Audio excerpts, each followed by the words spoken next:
He smiled and called it his breakthrough while I stood behind the glass wall knowing every line was mine. My name is Ethan Morales, 35, and for 7 years I wrote the backbone of our predictive AI as the lead ML engineer and kept the model alive through 3 product pivots and a hiring freeze. My mornings began with coffee and a crossword at the kitchen table while my son packed his backpack, and my evenings dissolved into pull requests, bedtime stories, and server logs pulsing like a second heartbeat on my laptop. The office smelled of burnt microwave popcorn and a kind of corporate desperation I had learned to read in the way people avoided eye contact near the whiteboards. At weekly stand-ups, I was the quiet one who fixed the problems nobody else could see. I liked that invisibility most nights. It let me sleep easy enough, believing the system would say what I could not. I had learned to trust the work as a proof stronger than any title or handshake. That trust cracked in slow, precise pieces. In the demo room, the CTO took the slides and walked through the architecture like a showman. He framed the feature as a sudden flash of intuition, a neat human moment that fit the narrative the board liked to hear. He described the precise tweak I had pushed 2 months earlier as his insight, and when my voice faltered trying to correct him, someone laughed across the rows and the laugh closed like a door. My throat tightened. The laughter sounded like paperwork being stamped final. After that meeting, my inbox filled with polite distance, the small courtesies of people who had already rewritten my place in their heads. My calendar emptied. The one promotion I had been promised vanished into a press release credited to him, and small gestures requests for pair programming or code reviews stopped. Colleagues who had once pinged me at odd hours now avoided the glance in the hallway that used to mean collaboration. I felt stripped of the one proof I trusted, exposed in the fluorescent light. For the first time in a long while, I could not pretend that the code would protect me. Sitting alone in the dark office the night after the public acknowledgement, I let the anger sharpen until it had a plan. This was not going to be a lawsuit or a smear campaign. I wanted the truth to be undeniable in front of everyone who had been lied to. I wanted the system itself to ask the question only I could answer, to force the stumble that a rehearsed line could not cover, and to make the provenance of the work visible without me saying a word. The weeks that followed were a study in careful invisibility. I worked at odd hours, moving between the server room and my apartment like a ghost. I learned to leave no casual breadcrumbs. No new accounts, no shared notes on the company drive, no late-night calendar entries that could be pulled by someone with curiosity and time. I refined a small conversational module and fed it a dataset laced with metadata only I possessed. There were commit timestamps from edits I had made at 2 in the morning with my hoodie pulled up, an obscure variable name I had been using since an internship, and the strangest piece of all, an offhand joke I had whispered in a retro that had made my teammates snort then be forgotten by everyone else. I built a backchannel so the demo would pull a live provenance report and constructed a single prompt that would trigger during the presentation. It was surgical and ridiculous to describe the way I felt sometimes like a technician who had decided to make the machine tell the truth for him. I told no one. I blurred my presence into maintenance windows and automated tests, into the humming consoles and the click of mechanical fans. Nights tasted of cheap coffee and the metallic, reassuring thrum of the racks. Demo day arrived with the brittle kind of optimism companies like ours always sold. Bright lights, people pretending to be surprised, applause measured in polite decibels. He strode on stage wearing the confidence of a man who had rehearsed a story into solidity. He asked the system to summarize the improvement.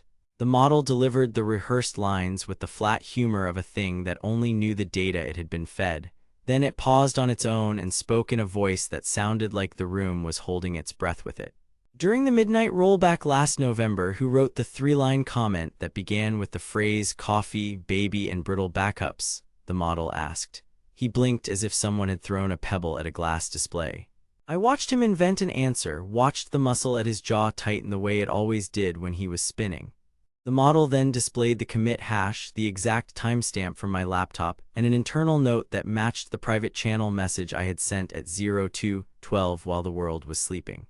There was a beat of confusion, a shuffling of papers, then the scrambling choreography of someone trying to patch a hole with applause. Silence grew like a physical thing in that room. People checked their phones, then looked up as if what they saw might change into something else. He tried to recover with broad strokes and corporate metaphors, but the provenance sat there on the screen, immutable and simple. The board convened in a flurry afterward. He was placed on leave pending an investigation, and the audit logs I had engineered were attached to the report. Colleagues I had expected to avoid me reached out with awkward relief and apologies that tasted like surprised guilt. They offered the role back with the kind of smiles that had new measures of distance in them. Public credit was corrected, but the victory felt smaller than the private nights and the hollow weeks of being invisible. What remained after the board minutes and the polite Slack messages was a quieter lesson about documentation and boundaries. I learned that truth could be engineered as carefully as software, that provenance was a kind of weapon against erasure, and that sometimes the cleanest revenge was not to humiliate, but to make the truth impossible to ignore. The correction went up on the company blog with the same sterile font that had carried the original lie. They fixed the credits, altered the slide deck, and sent a terse memo about reaffirming our commitment to intellectual honesty. It felt like wiping a smear off a window with a paper towel.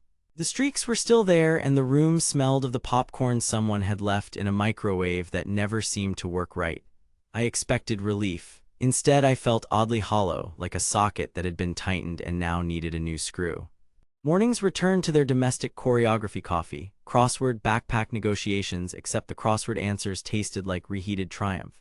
Mason asked once as he jammed his sneakers on, "Did everyone clap for you, Dad?" I searched his face for a look that wasn't awe or worry and told him yes, in a small voice that tried to make yes mean both things. He hugged me as if the world were still small enough to be fixed by arms. Then he ran out the door with mismatched socks, and the rest of the house exhaled into its usual quiet. At the office, the atmosphere snapped taut. People who'd once dropped by my desk now scheduled meetings. That was the new politeness. Protect your footprint, protect your reputation, keep your presence a string of calendar invites with neat agendas. Security rolled out mandatory two-factor hardware tokens. An external forensics firm waved a stern checklist through our systems like a catechism. The company hired an interim VP of Trust and Safety whose first initiative was to enumerate everything that could go wrong. I found it private and ironic that my little bit of engineered truth had triggered a bureaucracy designed to prevent any future craft like it. HR asked me to come in for a conversation that felt like an interrogation dressed as concern. They were gentle, which made the questions sharper. Had I inserted unauthorized code? Who else knew about the module? Was there any risk to customer data? I answered honestly, which is a dangerous thing when the honesty includes admitting to deliberate tampering with production paths. My words were precise: the way code must be, no embellishment, no rhetorical flourish, and the lawyer across from me nodded, as if cataloging my admissions into boxes he would later carry into a different room. "It's complicated," I said. "I didn't expose data. I introduced a provenance resolver tied to commits and private metadata. It was a diagnostic, not a leak." "You created a backchannel," she said. "You executed it during a public demo." "I executed the truth," I said. Saying it out loud made it sound theatrical, and for a second I hated the way my own rhetoric echoed in the room. Policies, they told me, exist for good reasons: stability, accountability, liability. I understood all of that. I also understood what the laughter in the demo had felt like, the way it echoed like a finality. There are times when the letter of policy protects the arrogant. Some teammates bristled. Priya from SRE cornered me by the espresso machine and said bluntly that I had put the production environment at risk, that my stunt could have been catastrophic if the trigger had misfired. Omar, who had been my closest collaborator for 5 years, oscillated between relief and resentment. Relief that the record was corrected, resentment that I'd put us all under the magnifying glass of the board's compliance team. There were hug apologies, awkward, quick, and there were emails that read like condolences for a breach of trust. Then there were the people who came to me with boxed cakes and sincere, fumbling gratitude. Jenna, who had once sneezed on a whiteboard during a planning session and then apologized to the sticky notes, cried into a napkin the first time she saw me in the cafeteria. Gratitude is an uneven currency. I welcomed it and felt slightly disgusted by it at the same time, as if my action were a splinter that needed extraction, and everyone was grateful to avoid infection rather than admire the hand that had pulled it out. The board appointed a task force to build robust provenance features, which sounded like a victory in a memo but in practice meant more oversight for the engineering org and less austere autonomy for me. The acting CTO, someone with a polished smile and a reluctance to fight for messy people, offered me my old title back with caveats. No more autonomous deployments. A liaison from legal would sign off on certain classes of changes.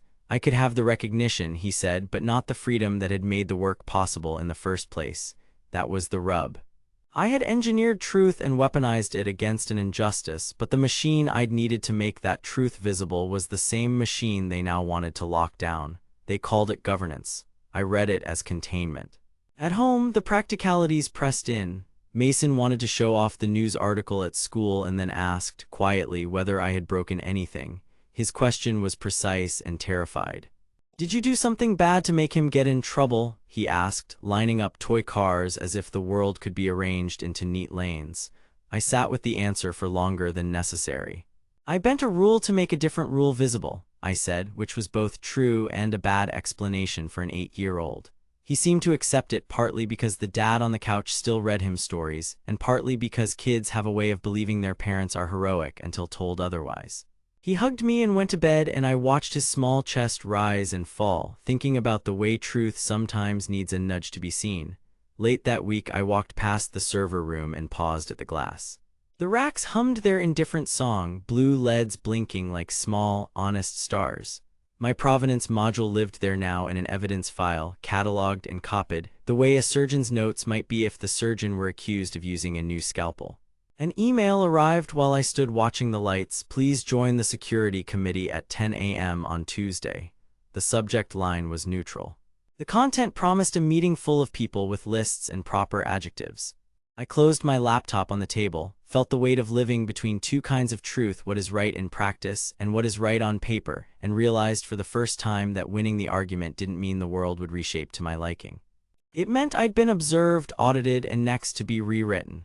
I breathed in the server room air and let the hum settle the edges of my thinking. The machines had shown the truth. Now the people had to decide what they wanted to do with it.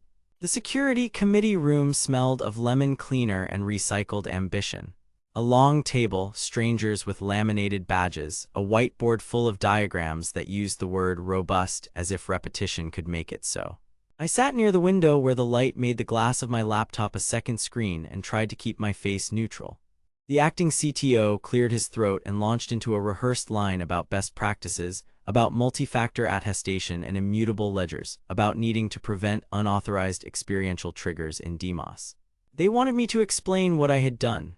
They wanted to know how to stop someone from doing it again. And then, after a perfunctory silence, someone asked the question that mattered with the kind of bluntness only business process can summon. "Can you build that provable trail for us, Ethan, properly this time?" There was an awkward pause. I could have said no. I could have walked out and let corporate governance invent its own flavors of obfuscation. Instead, I felt the same dry clarity I'd had in the dark office the night I engineered the moment. If I didn't set the terms, they would. I leaned forward and began to talk like I always did, about systems, about failure modes, about the human incentives that turn design into misbehavior. "Yes," I said finally, "I can build it, but it won't be what you think governance wants." Eyes landed on me. The lawyer across the table made a note that looked like a contract against my throat. "You have constraints," I said.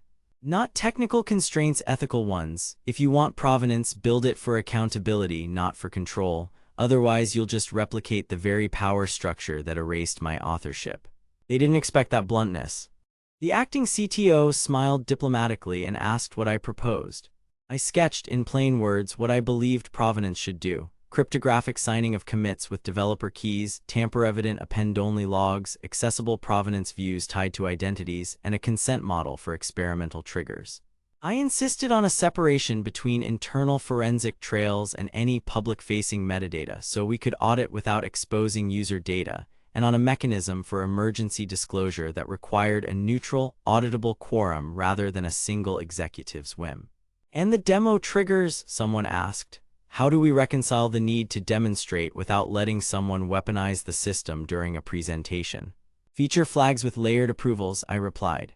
"Automated safety checks that run before anything touches the UI and a log that records both intent and execution. Make every branch deployable but make provenance provable. And mandate attribution in the UI where model changes are shown authors, timestamps, rationale, not buried in slides or press releases." There was pushback, always a slow clench around new friction. Legal liked the append-only logs. Security liked hardware-backed keys. Product wanted a frictionless demo process. I negotiated like someone who'd spent 7 years making brittle things resilient.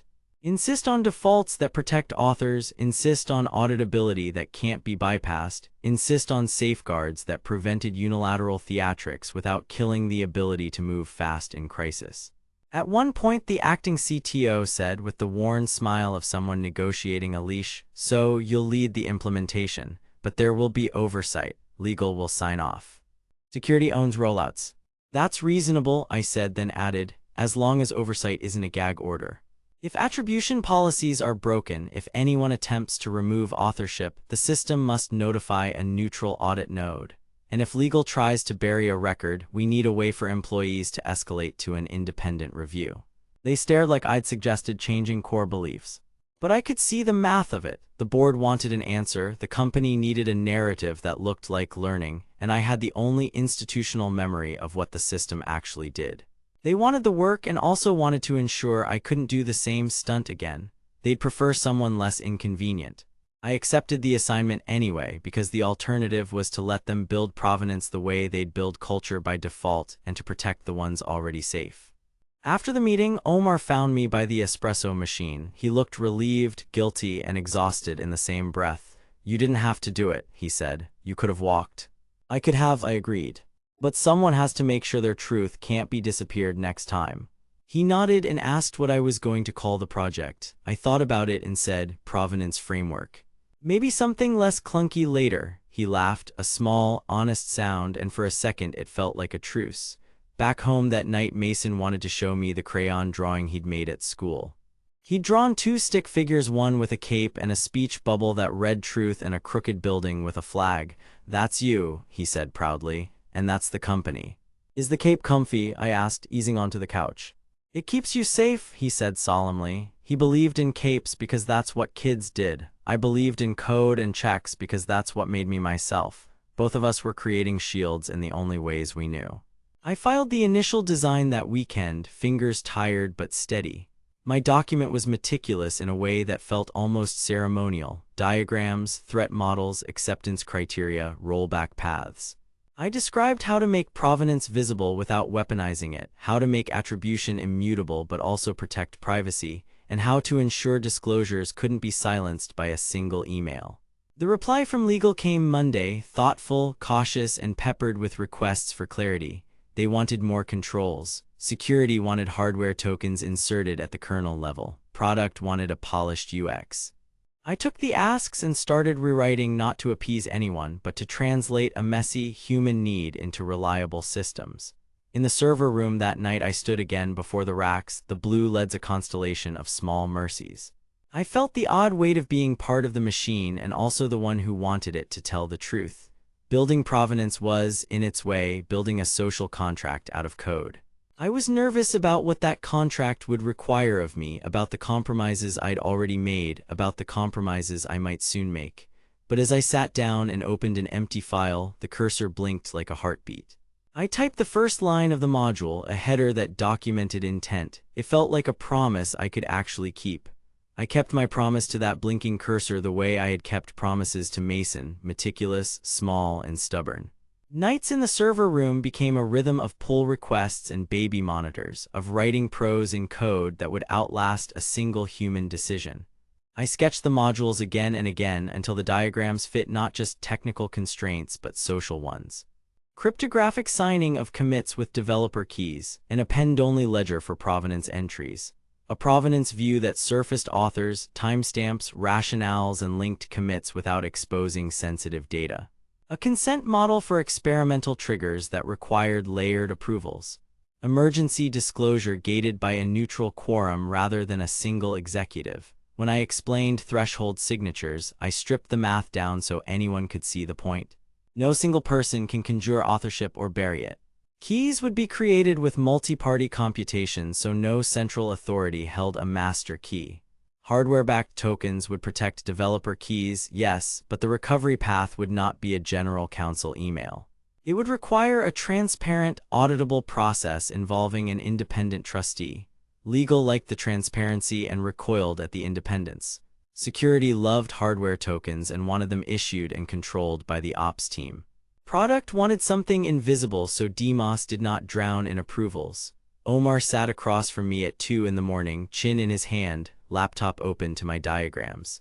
If we do the external trustee, who pays for it? He asked. Whoever is serious about not letting the company erase its authors, I said. If the board wants plausible deniability, they can pay for it too. The point is not cost. The point is a chain that ends outside of any single office. He blinked and laughed quietly. You never make things cheap, do you? I did not. Cheap solves budgets, robust solves politics. I rewrote the API so provenance entries would be minimal by default, hashes of commits, author identifiers, time signatures, and a short rationale field. Sensitive material would never be included in the public anchor. The anchor itself would be a periodic Merkle route posted to an external timestamping service. No content leaked, only fingerprints that proved history had existed at a given time. That way, if someone later claimed a change was made at a different time or by a different person, we could point to the anchor and say, there is the proof. Product wanted the demo flow to be smooth. Can it still be delightful? Their lead asked, unconsciously using the word like a prayer. It can be delightful and honest, I said. We surface authorship at the point of change. We have to make attribution a UX element, not a legal afterthought. If we make it invisible, we fail the very people who built this. We built a staging environment that mirrored the worst of our production chaos. I wrote test harnesses to simulate the demo gambit that had humiliated me, the one where a presenter could trigger a conversational prompt designed to reveal provenance. This time, the system would treat such a trigger as an auditable action, record intent, require a threshold approval if it touched certain provenance-sensitive modules, and crucially, notify the neutral audit node. I wrote the notification channel 3 ways: encrypted email to a third-party counsel, a webhook to a neutral trustee, and a tamper-evident log entry anchored externally. Redundancy was deliberate. If one path was blocked, another would ring a bell. On a Tuesday morning, security sent a list of additional demands. On a Wednesday, legal forwarded a clause that would let them request removal of inflammatory metadata in the name of privacy. The board wanted an executive override for Demos. Each ask was sensible in its own frame. Together, they formed a machine that could be turned into the same erasure mechanism I'd fought. I pushed back as I had in the committee room. I countered with code and with policy language that made bypass costly and visible. If an executive invoked an override, the system would require recorded justification, a multi-person sign-off, and an automatic notification to the neutral trustee. It would create an immutable entry that could not be hidden by burying a file or deleting a slide deck. There was a day the acting CTO called me into his office and tried the old move, gratitude with a leash. We need you to build this, he said, but we also need someone else to own rollouts you will have to hand off after the pilot. I looked at him for a long time. Hand off, I said. How? If the handoff kills the guarantees, I will not hand off. He tilted his head. You're being dramatic. Then give me the metric of drama, I replied. Make the audit node administratively independent. Require external attestation for the recovery path. Put the keys where they cannot be weaponized. If you cannot accept that, you do not want provenance, you want illusion. He did not say no, he did not say yes either. He said instead, do the pilot, show us. So I did. I pushed the first commit with my new header into our staging branch and watched the signature process unfold. The build pipeline picked it up, ran the safety checks, created a provenance entry, and produced a Merkle route that I anchored to the external timestamping service. The logs glowed with the small, cold satisfaction of things irrevocable. Then I ran the demo attack sequence that had taught me the most dangerous lesson of my career. The system recorded the intent, required approvals, and when I attempted to bypass those approvals in the emulator, the neutral trustee webhook fired and an external alert landed in a mailbox I had no access to. Someone out there saw the attempt. That was the moment when the work felt like a promise kept and a promise complicated. I was relieved, yes, but relief was a thin thing. There were still legal footnotes and board members who liked plausible deniability, and there were nights when Mason would wake at 2 a.m. and I would have to decide between fixing a race condition and lying beside him until he slept again. Building the framework had not removed the cost of protecting truth. It had only made the cost visible and more expensive. I committed another patch, smaller and graceless, that forced any change to the provenance policy itself to create an auditable, externally anchored record. I signed it with my token and then, uncharacteristically, walked out of the server room without shutting the door all the way. The blue LEDs kept their slow, indifferent watch. I felt like I had left a trail of small lanterns across a dark hallway. Someone could still blow them out, but they would have to strike hard and loudly. For the first time in months, I allowed myself to imagine sleep that was not a transaction. The week after the board memo felt like walking through a city after a sudden rain. Everything was sharper and still wet with other people's apologies. The acting CTO stayed away from the floor for a few days. He sent a message praising process improvements and requesting a meeting to discuss long-term governance, which read to me like a request for reassurance. The board hired the external trustee I had fought for. Legal rewrote the clause that had tried to let them remove inflammatory metadata. Security got the hardware tokens and an audited chain of custody. Product got a demo flow that surfaced authorship like a badge instead of burying it in footnotes. The system had changed in ways that would complicate future erasure attempts. People came around the kitchen island to tell me they were sorry, or that they had wanted to speak up sooner, or that they had been sorry and silent. Their faces were a study in relief and embarrassment. Some of these apologies contained the fragile honesty of people who had been told to look the other way and had yielded to the pressure. Others felt like the kind of corporate contrition that smooths inboxes without changing habits. I took coffee and stood at the sink while they explained and excused and explained some more. I learned to accept formal apologies because they were part of restoring things. I did not pretend they healed the private nights I had spent convincing myself that the system was a shield. The investigation disclosed what I expected and some things I did not. The CTO had not acted alone.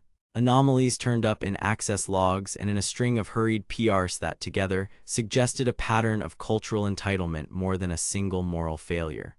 There were also clean things, like engineers who had been quietly loyal and who had guarded commits in places that mattered. Omar's name was on one of those notes. He came to me one night and said, "You were right about a trustee." He said it like it was a relief and a reproach all at once. The board demanded metrics. They wanted a follow-up plan that would show the company was safer. I gave them one, full of thresholds and audit trails and the bits of policy I had already anchored externally. They put an executive sponsor on the initiative, which means the mechanism now had a protectiveness that could be invoked from the top. That also meant that every time I presented the provenance view at a town hall, a senior leader would stand beside me and smile in public while privately asking whether the system could be tuned for PR. I learned to separate the smile from the question. The smile was not mine. The question was something I had to answer without compromising the guarantees that had become my quiet liturgy. Mason took the whole thing as a curious inconvenience. At 5, he asked why the man on TV had to take a long nap from his job and whether that meant the man had been bad. I made a monster out of a cartoon cat and put an elastic band on its tail so Mason could see that even monsters can be silly and messy. He did not care much about provenance or board governance. He wanted a bedtime story where the hero did not have to explain himself to anyone to be brave. I found myself telling him stories that were simpler than my nights allowed, and when he fell asleep, I would sit at the doorway and watch the rise and fall of his breathing like a small metronome that calibrated what I needed to protect. My inbox remained a jagged thing. There were messages from journalists with certain tones, messages from old mentors asking whether I was okay, messages from cross-functional leads asking for time on my calendar to align roadmaps. The offer I had once been promised reappeared in a phrasing that made it sound carved by a committee. The public correction that gave me credit for the work read like a paragraph someone had proofread too hard. It mattered, and it did not fill the emptiness that had opened when my labor had been misattributed. Recognition in a public document is not the same as the quiet trust of teammates who see you have carried the load. I spent more time in the server room than seemed proportionate. The slow cooling fans and the blinking LEDs became a way to measure sanity. There I could trace provenance entries back to a line of code and feel the proof in binary. I fixed an edge case where our signer would accept a timestamp skew greater than it should have. I hardened the recovery quorum so a single legal memo could not drape a velvet curtain over years of work. Each fix took time from evenings, and from trips to the park with Mason where I pretended my phone was a toy so he would not sense that I kept one hand on the world. Omar pushed me to think bigger. He said we could open the core of our provenance model and make it a standard that others could adopt. He said it as if it were a noble thing, as if my anger had been supply enough for an industry. I liked the idea and I feared it. Public code would protect authors beyond our office. It would also expose our thinking to competitors and to the kinds of actors who look for loopholes. I told him I needed time. Mason needed me present in a way that a public campaign might not allow. There was also the moral calculus of who else would be named if we opened the ledger. Would it help those who had been erased, or would it become a weapon in someone else's PR battle? The neutral trustee sent me one of those bureaucratic notes that read like a small ceremony. Their onboarding included an initial audit and a commitment to publish redacted monthly attestation reports. It felt like the smallest possible victory. It also meant I had an ally outside our building who could not be gamed by an internal email or a smiling presenter. The knowledge that someone entirely independent might see attempts to override the system created a small, steady warmth. On a late Friday, I found myself standing in front of the server room again, the door left ajar by habit rather than design. The blue LEDs watched me the way an old clock watches a man who has kept time precisely for years. I realized that keeping the system honest would not make everything right. It would make certain kinds of erasure harder and certain kinds of truth louder. It would also keep asking things of me that I could not delegate without losing the guarantees I had built. I pushed the door fully open and walked in. The racks hummed like a low river. I tapped a console and watched the provenance viewer render my name beside the recent commits, time-stamped and signed. The proof was small, technical, and utterly ordinary. It was also everything I had. I signed the next patch and then, for the first time in months, allowed myself to plan more than a single night ahead. I did not know whether I would stay to guard what I had built or take the design and try to make a broader place for it outside this company. I did know that truth could be engineered and that someone had to stand by the mechanism when the world tried to wear it down. I turned off the console, left the door open a fraction, and walked back into the light. I chose to stay, but not for the reasons I had imagined in the weeks of raw fury. Staying felt less like revenge and more like stewardship. If I walked away with the design and tried to seed it into the wild from a place of anger, I could topple an unjust structure and replace it with chaos, and the people I wanted to protect might get hurt in the scramble. If I stayed, I could harden the mechanism, codify the guarantees, and build the guardrails that would make authorship verifiable without weaponizing it. I told myself that was the honest reason and then told it again until it felt true.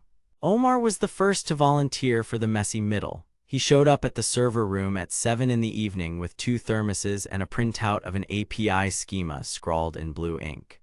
We mapped out a plan that looked like an engineering roadmap stitched to a charter. Step 1 was modularizing the provenance layer so it could be extracted from our product without dragging along proprietary features. Step 2 was to build a minimal attestation format that proved authorship and timestamp without publishing code content or private messages. Step 3 was to convene a small consortium of companies and the trustee as a neutral signer. There were arguments with product and legal that I had not anticipated. Product wanted a prettier UI. Legal wanted a clause that allowed takedowns for national security reasons. Executives wanted the feature to read well in keynote slides. I learned to answer each request with a single clarifying question. What does this change do to the guarantee that an author cannot be erased by a single executive memo? That question became the test by which we accepted or rejected a suggestion. It kept us honest and it made people uncomfortable. Some discomfort was necessary. We designed the attestation as a compact signed token. It referenced a commit hash, a minimal provenance tree, and a signed assertion by the trustee that the chain had not been tampered with.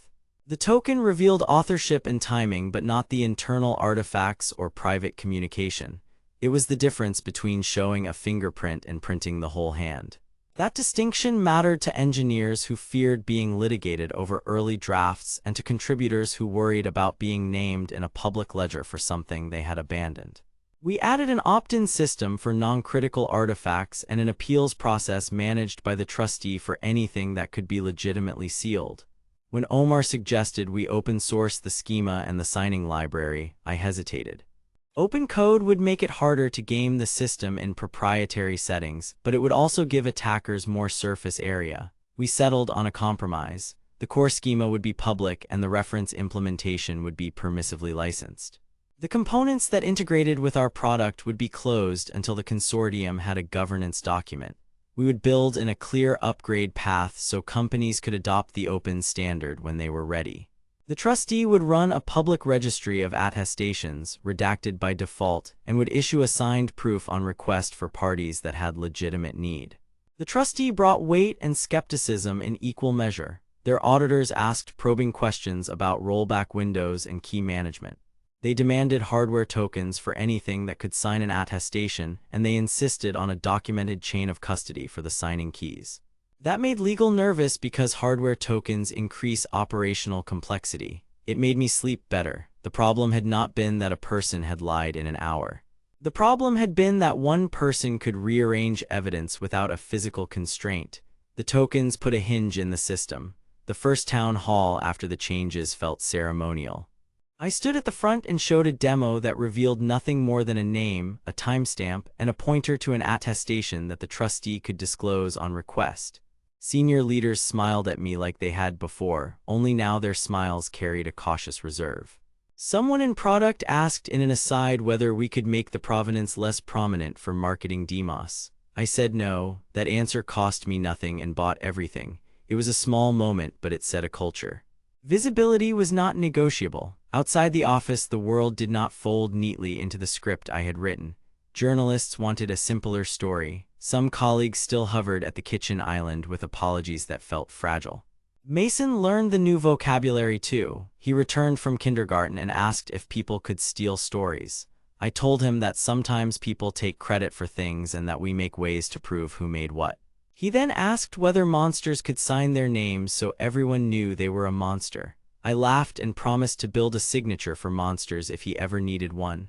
Months later, I published the reference spec with Omar and the trustee. We invited 3 other companies to participate in the registry pilot. We were careful to take small steps to harden the deployment and to document failure modes. The pilot highlighted things we had not seen in internal tests. One partner used a content management workflow that generated ephemeral commits. We had to adapt the attestation model to support aliasing in a way that preserved provable lineage. Each friction point taught us more about how authorship behaved in the messy life of real projects. I carved time back for Mason. Our weekends changed. They were less frantic, not because the work had stopped asking for my attention, but because it had better margins. I stopped answering emails during lunch and turned my phone face down at bedtime. The server room lights still hummed in the back of my mind, but I trusted the tokens and the trustee and the small group of people who had taken ownership with me. That trust was not a gift. It was the result of design and of repetition and of a few difficult conversations. There were days I still wanted the clean satisfaction of exposing a lie. Revenge is easy and so rarely useful. The work I had chosen was harder. It required patience, public patience and private rigor, and a willingness to be present for the slow accretion of better practices. I had wanted the truth to be undeniable in front of everyone who had been lied to. I had engineered that moment. What I had not known then was how much ongoing attention the truth would need to remain undeniable. I stayed because the system needed a keeper, and because Mason needed a father who could promise to be there for story time and keep his hands free when a real emergency happened. The compromise was imperfect, and it was mine. I went home that night, read the same ridiculous bedtime story twice, and then slept in a bed that felt less like a perimeter and more like a place to return to.